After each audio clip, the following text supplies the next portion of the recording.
আজকে আমি বানাবো মাম্মার জন্য হোমমেড স্যালাড। তার জন্য দেখো এখানে কি কি নিয়েছি। 2 কাপ আছে এটা মাখানা, চিড়ে, আর এটা আলমন্ড, কাজু, আর এটা হচ্ছে পামকিন সিড।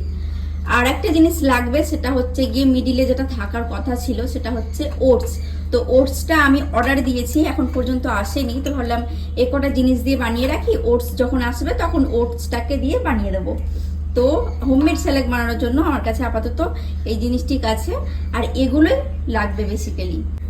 এগুলোকে যেহেতু হালকা ড্রাই রোস্ট করতে হবে, নয়তো ভালোভাবে গুঁড়ো হবে না, তাই আমি একটা কড়াইয়ে এগুলোকে ভালোভাবে ড্রাই রোস্ট করে নেব। একদম হালকা আছে। আমার বাচ্চার বয়স হচ্ছে 1 বছর 2 মাস, মানে প্রায় ওই 3 মাসের কাছাকাছি। কদিন বাদে 3 মাস কমপ্লিট হয়ে যাবে, মানে 1 বছর 3 মাস কমপ্লিট হয়ে যাবে কদিন পরে।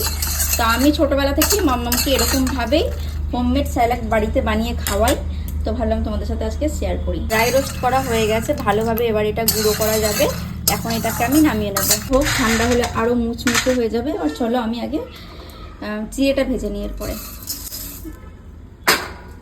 চিড়েটাও খুব সুন্দরভাবে ড্রাই রোস্ট করে নিয়েছি।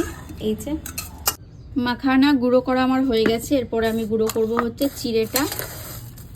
যেহেতু হাজব্যান্ড বাড়িতে নেই, তাই সেভাবে ভিডিও ভালো করে করতে পারছি না, তোমরা একটু অ্যাডজাস্ট করে নিও। আমি যেহেতু বলে বলে দিচ্ছি, আশা করি কেউ যদি বানাও তাহলে প্রবলেম হবে না। পরে আমি বাদামগুলো ড্রাই রোস্ট করে নেবো। প্রথমে দিলাম কাজু, দিলাম আলমন্ড, পরে পামকিন সিড। এটাকে ভালোভাবে ড্রাই রোস্ট করবো। চলো এটা ড্রাই রোস্ট করে গুঁড়ো করে একবারে একটা দেখাচ্ছি। সবগুলো গুঁড়ো করে দেখো আমি এই কৌটোর মধ্যে ভরে দিয়েছি। এটা এখন রান্না করে মামামকে খাওয়ালেই হয়ে যাবে। প্রতিদিনের ব্রেকফাস্ট বা বিকেলের স্ন্যাক্স, যেটা খুশি খাওয়াতে পারো। তো এই হচ্ছে হোমমেড স্যালাড।